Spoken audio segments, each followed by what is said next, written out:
አሁን የምገኘው ጥንታዊ የሆነ ገዳም ውስጥ ነው። እዚህ ገዳም ውስጥ አባቶች እናቶች አሉ።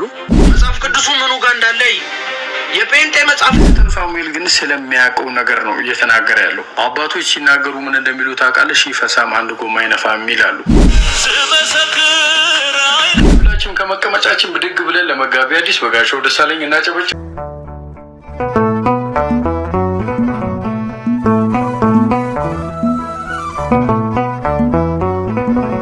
በስመ አብ ወወልድ ወመንፈስ ቅዱስ አሐዱ አምላክ አሜን። ኦርቶዶክሳውያን እንደምን ሰነበታችሁ?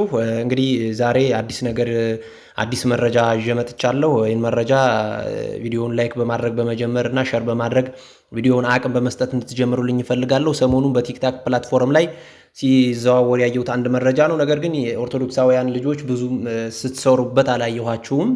ጉዳዩ ደግሞ ቀላል የሚባል ነገር አይደለም። አሳሳቢና የቤተክርስቲያን ጉዳይ ኑፋቄንም ወደ ቤተክርስቲያን ቀስ በቀስ የሚያስገባ አይነት ቪዲዮ ነው የተመለከትኩትኝ።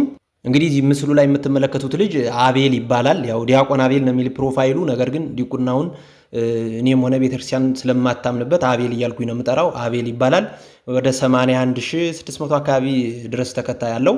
እዚህ ቲክታክ ፕላትፎርም ላይ ያላችሁ እህቶችና ወንድሞች በደንብ አድርጋችሁ ታውቁታላችሁ። የሚያስተላልፈውን ትምህርት እንዲሁም ከፕሮቴስታንቶቹ ጋራ ነው የሚዘምራቸውን መዝሙሮች፣ የሚለቃቸውን ቪዲዮዎቹን ትመለከታላችሁ፣ በደንብ ታውቁታላችሁ። ነገር ግን ወደ ገዳማት አካባቢ ያሉና ሶሻል ሚዲያውን የማይጠቀሙ አባቶቻችን አያውቁትም እና ምንድን አይነት እቅድ ነው የያዘው? ሰሞኑን የእነሱን መጽሐፍ የተበረዘውን የእነሱን የክህደቱን መጽሐፋቸውን ማለት ነው እሱን በርከት አድርጎ በመያዝ ከከተሞች ራቅ ባሉና እንዲህ ቴክኖሎጂ ባልተዳረሰበት እሱን በማያውቁት አካባቢ ዲያቆን ነኝ በማለት ዲያቆን አቤል የሚለውን ስሙን ተጠቅሞ እንዲሁም ነጠላውን ለብሶ እነዚህ ገዳማት ላይ መጻሕፍቱን የነሱን የክህደት መጽሐፍ ሲያሰራጭና እሱን ሲሰጥ ነው የተመለከትኩትኝና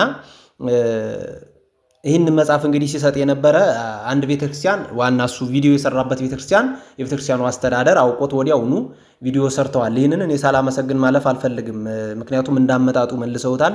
መጀመሪያ እነሱ ስላላዩት ሳያዩ ተቀብለውታል። በኋላ ግን የሚያውቁት አካላት ስላገኙት መጻሕፍቱን በሙሉ ሰብስበው አንድ ላይ አድርገውታል። የእነሱን የኑፋቄ መጽሐፍ ማለት ነው የፕሮቴስታንቱን ልጁ። ስለዚህ የሄደበት ፌል አድርጓል፣ አልተሳካለትም። ነገር ግን ሁሉም ቤተክርስቲያን ላይ ደግሞ መረጃው ላይኖር ይችላል፣ ላያውቁ ይችላሉ። ወደፊትም ቢሆን ብዙ ያቀዳቸው እንደዚህ አይነት ተንኮሎች ይኖራሉ። ልጁ ያው የበግ ለምድ የለበሰ ተኩላ ስለሆነ ማለት ነው ውስጥ ላይ ያለ ነው። ዲያቆን ነኝ ነው የሚለው። እንደምታዩት ፕሮፋይሉ ራሱ መጾር መስቀሉን እንደያዘ ነው። የልብሰ ተክህኖንም ለብሶ ነው እንግዲህ የተለያዩ ቪዲዮዎችን የሚለቅ። ነገር ግን የሚያስተላልፋቸው መልእክቶች መርዝ ያላቸው መልእክቶች ናቸው። እንግዲህ ቪዲዮውን መጽሐፉን ሲሰጥ ምን አይነት ቪዲዮዎች እንደነበሩ እንግዲህ ላሳያችሁና እመለሳለሁ። ወንድማችሁ እኔ ዲያቆን አቤል ነኝ። አሁን የምገኘው ጥንታዊ የሆነ ገዳም ውስጥ ነው። እዚህ ገዳም ውስጥ አባቶች እናቶች አሉ። ለእነሱ እንግዲህ በአቅማችን የተወሰነ ነገር ይዘን መተናል፣ ጾሙን ምክንያት በማድረግ ከዛ ግን ዋነኛ የሚቀድመውን የእግዚአብሔርን ቃል መጽሐፍ ቅዱስ እንግዲህ መጽሐፉን እዚሁ ላይ ተመልከቱልኝ በፎቶ የነሱ መጽሐፍ ነው፣ የፕሮቴስታንቱ መጽሐፍ ማለት ነው። መጽሐፉን በደንብ እንድትመለከቱ ፈልጌ ነው። እንዲኖራቸው ስለምፈልግ እንዲያነቡም ስለ ክርስቶስ በይበልጥ እንዲረዱ ስለምንፈልግ መጽሐፍ ቅዱስ ይዘን የሚጠብቀኝ አይተኛ እንግዲህ አዲስ ኪዳንና መጽሐፈ መዝሙር ይባላል። አላችሁ እነዚህን ይመስላሉ እንግዲህ ቪዲዮዎቹ የሰራቸው ቪዲዮዎች። እንዳልኳችሁ በምስሉ ላይ የምትመለከቱት ቤተክርስቲያን አስተዳደሮቹ በደንብ ስለተረዱ መጽሐፉን ሰብስበውታል፣ ራሳቸውን ጠብቀዋል። ግን ሌሎቹም ቦታም ሄዷል፣ ወደፊትም እቅድ ይኖረዋል እና እዚህ ሶሻል ሚዲያ ላይ ያለን አካላት ደግሞ ይህን መረጃ ለሌሎቹ በመንገር ልጁን ማንነቱን በመግለጥ በደንብ ኦርቶዶክሳውያን እንግዲህ ትልልቅ ቻናል ያላችሁ አላችሁ። የኛ ትንንሽ ቻናሎች ምንም ተጽዕኖ ስለሌላቸው ብዙዎች ጋር መድረስ የሚችል ቻናል ያላችሁ ልጆች ስላላችሁ በዚህ ጉዳይ ልትሰሩበት ይገባል። ቀላል የሚባል ነገር አይደለም። ምክንያቱም አባቶቻችን እንዳልኳችሁ ዲያቆን መባሉን ብቻ ስለሆነ የሚያውቁ መጽሐፉን ምንም እሱን ልጁን ስላልተረዱት መጽሐፉን ተቀብለው ሊያነቡትና በማንበባቸውም የሚስት ሰው ይኖራል። አንድ ሰውም እንኳን ቢስት የአንድ ሰው ነፍስ ቀላል የሚባል አይደለም። በዚያ ልክ ደግሞ ቤተክርስቲያናችንን እኛ እንደዚህ አይነት ነገሮችን ሲሰራ የምናውቀው ልጅ በዚህ ቤተክርስቲያን ውስጥ እንደዚህ ገብቶ መስራት የለበትም። ስሙንም መጠቀም የለበትም ጭራሽም። ሲጀመርም ዲያቆን የሚለውም ለሱ ስለማይገባው ስለማያምንበት ማለት ነው። ስለዚህ ልጁን ምን አይነት ሰዎቹ ጋር እንደሚንቀሳቀስ እዚህ ሜንሽን ያደረጋቸውን ሰዎች መመልከት ትችላላችሁ። ጆን የሚባል አለ። እዚሁ ልጆቹ ምን አይነት ልጆች ናቸው የሚለውን በትንሹ አሳይቻችሁ ልመለስ፣ ማንን ሜንሽን እንዳደረገ ማለት ነው።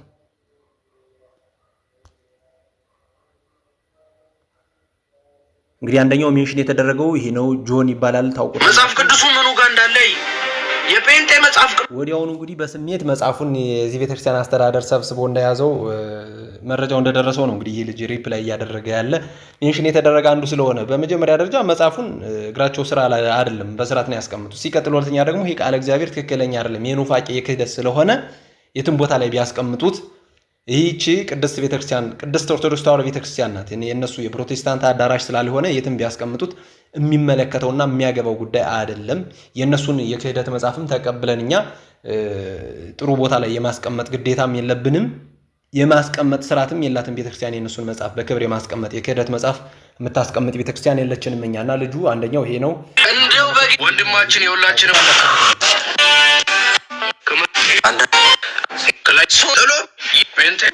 ለምንድን ንገረኝ በሞተ ልዩ የሆነ አንድ ቻሌንጅ እና ሰላም ፕሮፌቲ ሰላም እግዚአብሔር ይመስገን። ባጭሩ ልጁ ይሄ ነው እንግዲህ ጆን የሚባለው ልጅ በደንብ ስለምታውቁት ለእናንተ ወደ ክርስቲያኖች። ሌላ ደግሞ ሁለተኛ ደግሞ ሜንሽን ያደረጋት እቺ ነች፣ ሴት ናት፣ ታውቋታላችሁ። ዛሬ ጴንጤ የሆነ ሰው በሙሉ ሊተባበረኝ ይገባል። እቺ ነች እንግዲህ ወደ ክርስቲያኖች ወንድማችሁን እነዚህን ልጆች ያው በሙሉ ስለምታውቋቸው ማለት ነው ታውቋቸዋላችሁ። ይሄው ይሄን ስትመለከቱ ልጁ ከነማን ተልኮ እነማን ብሩን ሰጠውት መጽሐፉን ገዝተው እንዲሰጥ እሱን ተጠቅመውበት። ምክንያቱም እንዳልኳችሁ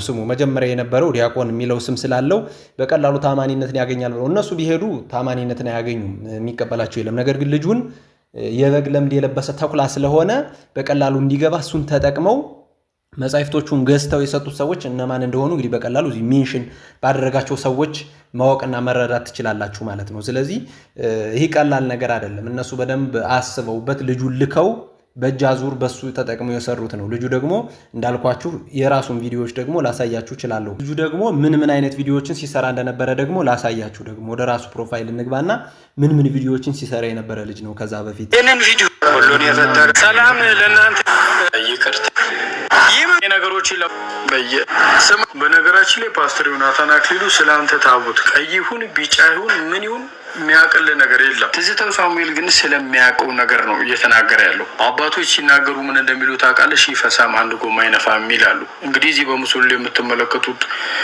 ማርያማዊት ዘማርያም የሚባል ሰው ይቅርታ ለቃሉ እንግዲህ እነ መምህር ዘማርያምን ነው እየተናገረ ያለ። ይህን እነ መምህር ዘማርያምን እየተናገረ ያለ ለምንድን ነው? በቅርብ ከተወሰነ ጊዜ በፊት ፓስተር ዮናታን እና ትዝታው ሳሙኤል ያደረጉት ቃለ ምልልስ ነበረ። ጽላትን በማጣጣል ታቦትን በማጣጣል ብዙ ነገሮችን ሲናገር ነበረ። ፖድካስቱንም እንግዲህ በጨረፍታም ተመልክታችሁት ይሆናል እና ለሱ ምላሽ የሚሆን በትክክለኛው ምላሽ መልስለታለሁ በማለት እነ መምህር ዘማርያም የመለሱትን ምላሽ ለማጣጣል ነው እንግዲህ እንደዚህ አይነት ነገሮችን እየተናገረ የነበረው። ይህን እየተናገረ የነበረ ልጅ ነው እንግዲህ ስለ ቅድስት ቤተክርስቲያን ይመለከተኛል ብሎ ቤተክርስቲያን ላይ ሄዶ መጽሐፍ እየሰጠው ነው ብሎ አስመስሎ የነሱን የኑፋቄ መጽሐፍ ሲሰጥ የነበረ እንግዲህ ይህ ልጅ ነው። ደሜን ማፈስ ዲያቆን አቤል አዲስ አበባ 700 እንዳንተ አይነት እኮ አንተ ከቤት እነዚህ ሰላም ያቡና ስመሰክር አይነት እንዳበራ ከለከሉኝ ስሙ።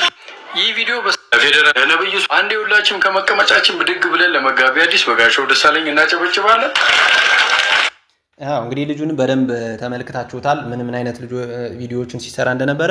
ማድረግ ያለብን ነገር ምንድነው? እነዚህን ቪዲዮዎቹን ልጁን በማጋለጥ እንዳልኩት ትልልቅ የቲክታክም ሊሆን ይችላል የዩቲዩብ ሌሎችንም ፕላትፎርሞች ትልልቅ አካውንት ያላችሁ ብዙ ህዝብ ጋር መድረስ የሚችሉ አካውንቶች ያላችሁ ሰዎች ይህን ልጅ ቪዲዮ ልትሰሩ ስለዚህ ልጅ ቪዲዮ ልትሰሩና ሌሎች ቤተክርስቲያኖች ላይ መጽሐፉ ተበትኖ ከሆነ እንዲሰበሰብ እንዲያደርጉ የተበተነበት ቤተክርስቲያን እንዲሁም ወደፊት ደግሞ ያቀደበት ቤተክርስቲያን ካለ ከመጀመሪያው ገና መጻሕፍቱ ከመበተናቸው በፊት ራሳቸውን ከኑፋቄ መጻሕፍት እንዲጠብቁ እንዲያደርጉ ለሰዎቹ መረጃው እንዲደርስ መሆን መቻል አለበት ማለት ነው። ስለዚህ አንደኛ ይሄ መረጃ ብዙ ሰዎች ይዳረስ ዘንድ ቻናላችንን ላይክ በማድረግ እንዲሁም ሼር እና ኮፒ ሊንክ በማድረግ ለብዙ ሰዎች እንዲደርስ አድርጉ።